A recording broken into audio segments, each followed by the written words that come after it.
अध्यक्ष महोदय जी, अध्यक्ष जी, मैं कल एक पॉडकास्ट कर रही थी जहां मेरी जो होस्ट थी, जो इंटरव्यूअर थी, वो भी एक महिला थी।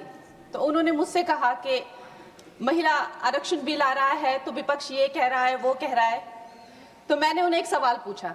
मैंने कहा, आप अपने दिल पर हाथ रख के कहिए, in the history of mankind, in the history of womankind, in the history of the world, क्या कभी भी महिलाओं को ये प्रिविलेज मिला है?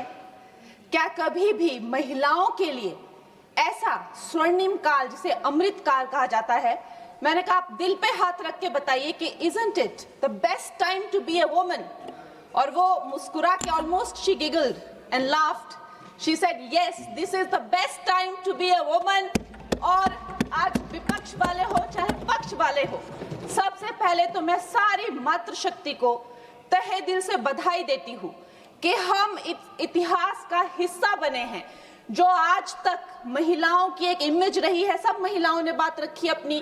चाहे हम लोग आज भी हर दिन पेपर में पढ़ते हैं, बेटियों को जहर देके मार दिया गया, चाहे हम हर एक महिला के दिल में एक दर्द है अध्यक्ष महोदय। और आज प्रधानमंत्री जी नरेंद्र मोदी जी के नेतृत्व में जो एनडीए की सरकार ने किया है, मुझे हमारी एक बहुत ही चर्चित फिल्म है, फिल्म इंडस्ट्री की, दिलवाले दुल्हनिया ले जाएंगे, उसमें एक डायलॉग है कि जा सिमरन तू जी ले अपनी जिंदगी। तो आज हमारी सरकार ने इस भारतवर्ष की बेटियों को कहा है, महिलाओं को कहा है, सारे पिंजरे टूट गए हैं, सारी दीवारें टूट गई है, जाओ बेटियों तुम जी लो अपनी जिंदगी। हम महिलाओं के लिए ये बहुत बड़ी बात है। मैं सारी महिलाओं को, यहाँ बैठी हुई सारी मेरी बहनों को बहुत बहुत बधाई देती हूँ। अध्यक्ष महोदय, भारत की बेटी वैदिक काल में जब दृष्टा बनी, दर्शनी बनी, विदुषी बनी, तो वो गार्गी और मैत्री बनी। मध्यकाल में जब वो लड़ी, उसने नेतृत्व किया, वो रानी लक्ष्मीबाई बनी, वो अबक्का बनी। अध्यात्म में जब भारत की बेटी ने परचम उठाया, परचम पाया, तो वो मीराबाई बनी, अक्का महादेवी बनी। आज भी हमारे भारत की बेटियां जो है हर क्षेत्र में, चाहे वो डिफेंस हो, चाहे वो स्पोर्ट्स हो, फिल्म इंडस्ट्री हो, चाहे वो मंगल मिशन हो, कोई भी ऐसा क्षेत्र नहीं है जिसमें वो भारत का नाम ऊंचा नहीं कर रही हो। लेकिन ये जो राजनीति का एक क्षेत्र है, वही एकमात्र ऐसा क्षेत्र है अध्यक्ष महोदय जी, जहां पर हमारा देश पूरे विश्व के साथ कदम से कदम मिलाकर नहीं चल पा रहा है। मैं हिमाचल प्रदेश का उदाहरण देती हूँ। हमारे पास 68 एमएलएज हैं, लेकिन सिर्फ एक महिला एमएलए है, सिर्फ एक। लेकिन बाकी देश भी इसी तरह की जो है, चाहे 8%, 9% का वुमेन इंक्लूजन, अरे मेरे को प्लीज वुमेन्स बिल पे बोलने दीजिए ना। तो अभी पूरे देश की जो असेंबली का है, यही रेट चल रहा है। और ये जो दर है, इसकी जो औसताना दर है, वो 9% to 8% है। लोकसभा में जबकि हमें 13% तक पहुंचे हैं, लेकिन ये वैश्विक दर दूर दूर तक कहीं वो वैश्विक दर के नजदीक नहीं है।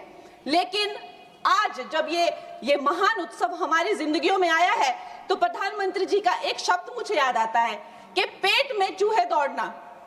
कांग्रेस के पेट में जब भी कुछ अच्छा होने लगता है तो चूहे इनके दौड़ने लगते हैं, और वैसे ही चूहे दौड़ने शुरू हो गए हैं। अभी प्रियंका गांधी जी कह रही है कि संविधान ही बदल देंगे, यहाँ पे जो है डेमोक्रेसी ही खत्म कर देंगे, कुछ भी करने को जाते हैं तो डेमोक्रेसी खत्म कर देंगे।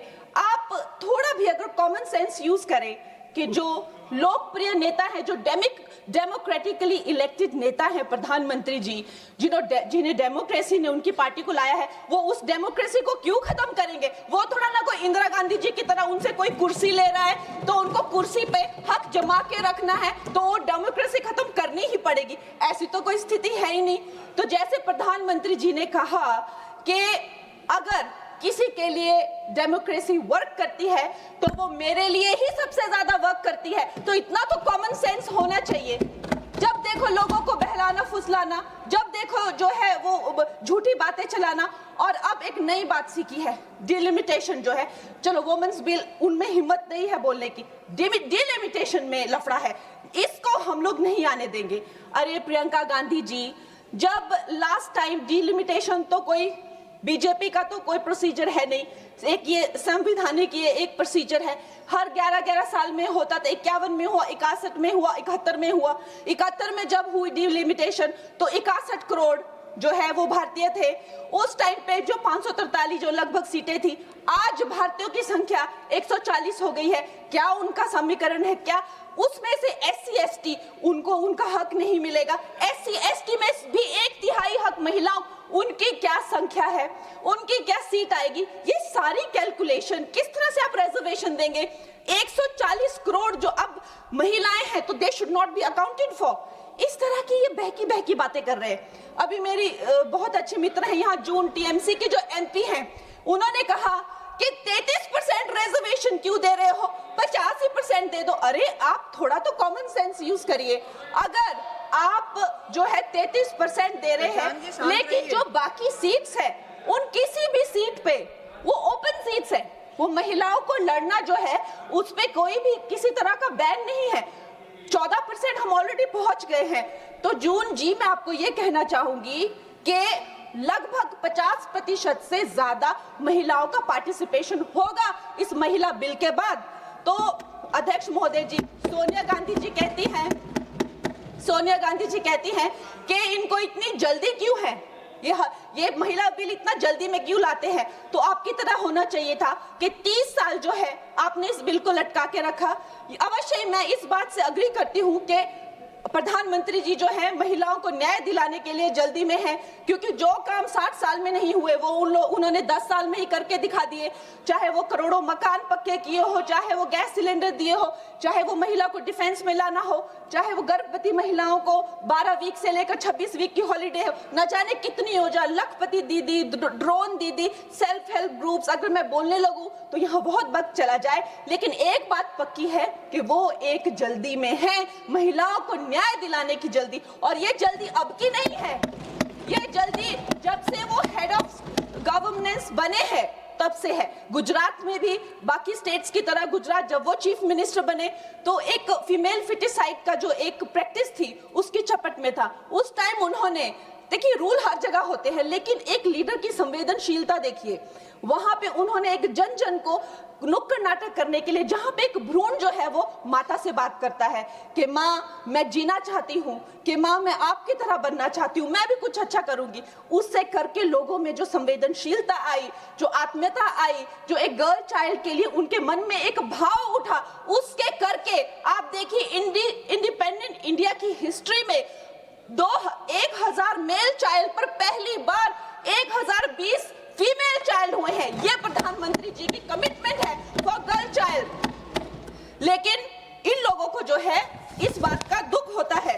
अध्यक्ष महोदय जी, मैं आपसे ज्यादा अध्यक्ष महोदय जी, मैं ये बात आपके संज्ञान में लाना चाहती हूँ कि एक तरफ तो प्रधानमंत्री जी की नीति है और दूसरी तरफ जो है वो है कांग्रेस के लोग, विपक्ष के लोग आप कह लीजिए। MLA फूल सिंह जी ने इसी जनवरी में कहा कि अगर महिलाएं आकर्षक होंगी तो रेप तो होंगे ही। सोचिए, ये इनकी मानसिकता है। TMC के MP तपस पाल ने कहा, I will let loose my men to rape your women। ये इनकी मानसिकता है महिलाओं के लिए। मुलायम सिंह यादव जी ने कहा था, आज धर्मेंद्र यादव जी कह रहे थे ना कि हम फेमिनिस्ट हैं, उन्होंने कहा था कि अगर ये बिल आएगा तो सिर्फ जो अर्बन महिलाएं हैं वही पार्लियामेंट में आएगी और उसके करके जो है सीटियां और तालियां बजाने की जैसे जो है पुरुष काम करेंगे, उनको कौन संभालेगा? ऐसी इनकी मानसिकता है बेटियों के लिए। अध्यक्ष महोदय जी, जब मुझे टिकट 2024 में जब मुझे टिकट मिला था तो मेरा एक फोटो लगाकर उसके नीचे कांग्रेस के प्रवक्ता ने लिखा था कि मंडी में क्या भाव चल रहा है। इन्होंने अध्यक्ष महोदय जी, मैं एक कलाकार हूँ। मैंने रानी लक्ष्मीबाई जैसे स्वतंत्रता सेनानी से लेकर गैंगस्टर में एक भटकी हुई युवती से लेकर फैशन के ड्रग एडिक्ट से लेकर मैंने हर तरह का किरदार निभाया। रजो में एक सेक्स वर्कर से लेकर मैंने तलाईवी में एक लीडर की तरह हर किरदार निभाया है, जिसके लिए मुझे कई राष्ट्रीय सम्मान भी मिले हैं। ये एक कलाकार का धर्म होता है कि किसी भी कला में ढल जाना, लेकिन इन्होंने मेरी फिल्म के किरदार के फोटो यूज करके उसके प्रमोशन, जब मैं किसी उसके वो यूज करके नीचे लिखा कि मंडी की लड़कियों के क्या भाव है।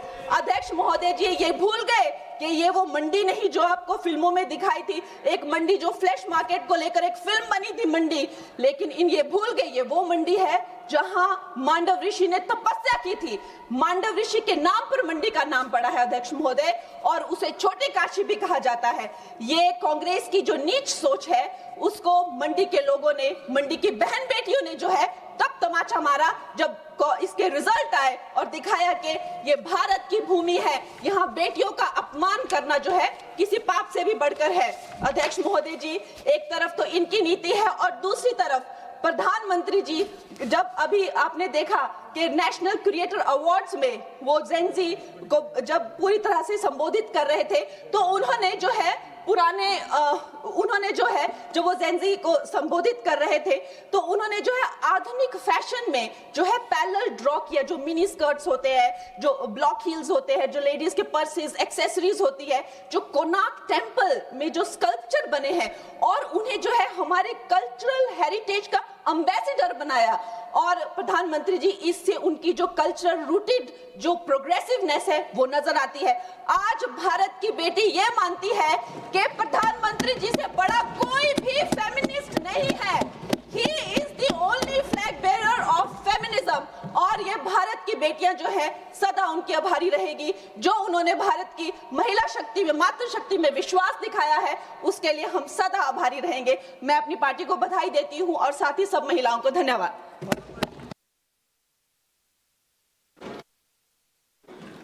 श्री अब्दुल रशीद शेख